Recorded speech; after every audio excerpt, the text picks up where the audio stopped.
We are back with another monthly wrap-up of some of the weird, bizarre, and even scary news to come out of Japan over the last month. So, what happened over the last month or so?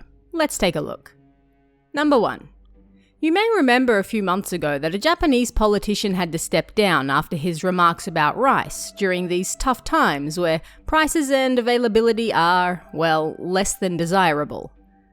Well, another politician recently came under fire for saying that rice from one particular area, Sanda City in Hyogo Prefecture, was, well, bad.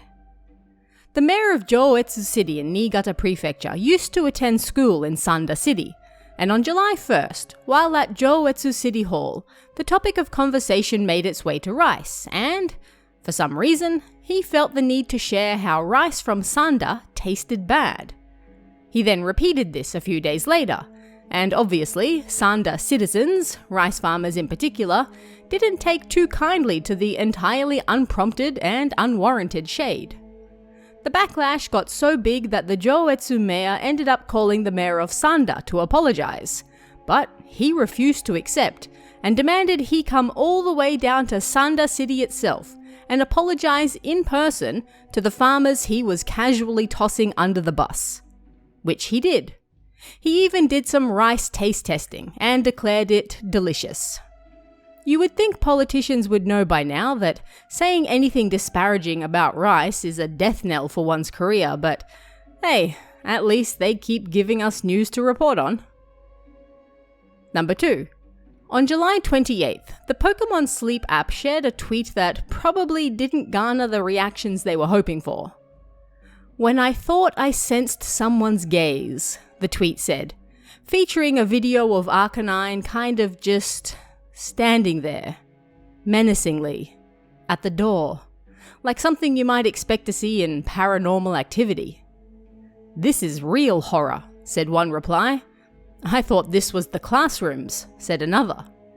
People also noticed a dark spot on the floor that seemed to resemble blood, adding to the creepy nature of it all.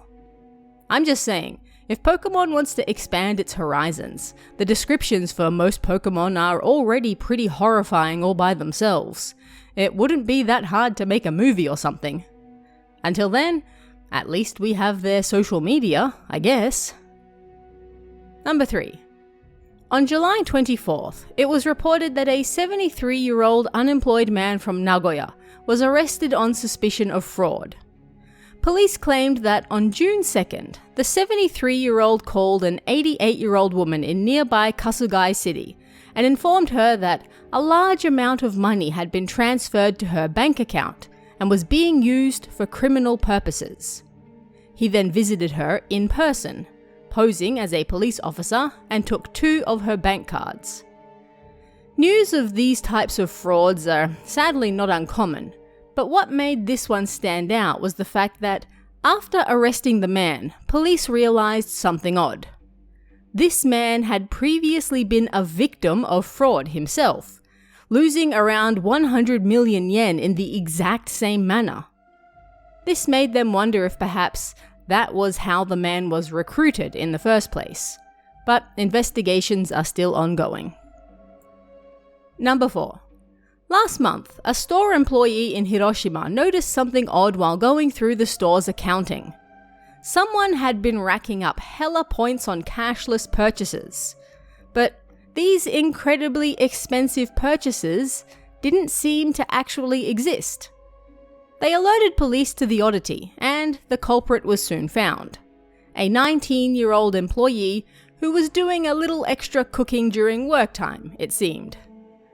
The 19-year-old reportedly made over 200 million yen's worth of fake purchases at the store he worked at, in order to get bonus points amounting to around 950,000 yen. How he thought nobody would notice such massive purchases that didn't actually take place is beyond me, but when questioned, he admitted to the charges. It's believed he spent his free money on things like clothes, eating out, etc. Probably safe to say that now he's not only out of free points, but a job as well. Number 5. On that note, another person in Okayama also lost their job last month, or at least one of them. but for an entirely different reason.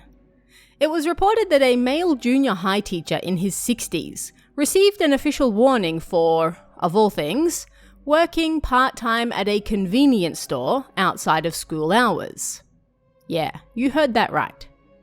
Public servants are treated with the utmost respect in Japan, and they are, in turn, expected to carry out their job to the best of their ability and never do anything to tarnish that image. And working a second job tarnishes that image. So when a school principal visited a convenience store on July 4th and saw the teacher working there, well, naturally he had to be reported. He was reportedly earning an extra 130,000 yen during peak months, doing weekends and the late shift, and took on the second job because of financial troubles at home. Thankfully, he didn't lose his teaching job, but konbinis are now off the plate. Number 6. Visitors to Kabukicho over the last month or so may have noticed something rather odd. Host signs all over town now being blacked out. What was going on here? Well, if you happen to be an enjoyer of men with big hairsprayed hair, a new law was passed recently to regulate advertising for social dining establishments, like host clubs. Arguments were made that these ads, showing off flashy, handsome men, were stimulating desire for such establishments. Shocking, I know. And therefore encouraging all sorts of illegal operations and even territorial disputes. In particular, it was the culture of hosts striving to be number one in town, or sales over a certain amount of money, that regulators didn't like. And so, all such phrases have now been removed from signs, by blacking them out. Reportedly, some clubs have now abolished ranking their hosts altogether, seeing as they can't advertise who is top anyway. So, it seems change is happening whether they like it or not. Number 7. Censorship has been a hot topic lately, and Japan is certainly not free of that discussion either, as we just saw with the hosts. But last month, another strange form of censorship was announced when channel Tokyo MX1 announced they would be airing an anime with sound only. Yes, just the audio. Nukitashi is an adult visual novel that came out in 2018. Recently, it was announced that an anime would also be coming out, and with the adult nature of the game, naturally, most of that would be making its way to the anime as well. While some broadcasters were fine with that, and announced they would be airing it as is, Tokyo MX1 announced, sorry, no visuals for you. You just get to listen to the panting and grunting and imagine it for yourself. Odd, as they aired it with visuals on the Tokyo MX2 channel. Both free channels to access, by the way. No subscription needed. An attempt was made, I suppose. Number 8. In perhaps some feel-good news, members of the Lucifer's gang in Nagoya visited police on June 6 for a rather unexpected reason: to formally hand in their notice of disbandment. Reportedly, 30 or so members showed up, ranging in age from teens to older men in their 50s, and they promised they would no longer cause any trouble. The gang was started back in 1996 by a group of teens, and at their height managed around 500 members. But various members being arrested, and tighter laws and controls aimed at gang violence in particular, made it hard for them to keep going, and so they decided to disband. Members swore to the police that they would do their best at their current jobs so that they could repay their debt to society. Good on them, and I genuinely wish them all the best. Number 9.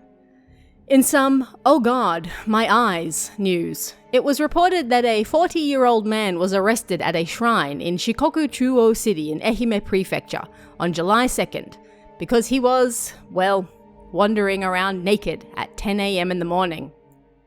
Police received numerous reports that morning of a man wandering around outside naked as the day he was born, and when they went out to find him, they found him walking around some shrine grounds. By that point, numerous unwilling eyes had been laid upon his manhood, and when police questioned him as to what he was doing, he simply said, "I shouldn't have gone outside naked." I think I might get that printed on a shirt, honestly. No motive has yet been given for his free-spirited adventures. Number 10. Finally this month, ever wanted to get paid for pooping? I'm so glad that's a sentence I could say today. Well, pray no more. Japan has just opened its first poop donation facility in Tsuruoka City, Yamagata Prefecture. Now, they won't just accept any old poop. You have to go through rigorous testing before they'll accept your toilet artwork. But the reason they're doing this in the first place is to get gut bacteria donors. Yes, you'll be pooping for a good cause. The toilets were even specially designed as somewhere you'd like to visit numerous times in order to get that precious gut bacteria. And there's even a rest area where you can hang out until it's ready to come out. Pooping to save lives. What more could you want? And that's just some of the weird, bizarre, terrifying, and even kind of funny news that came out of Japan last month. But what about you guys? Hear of anything odd or terrifying? Weird or funny? Let me know in the comments below, and I'll see you again next time.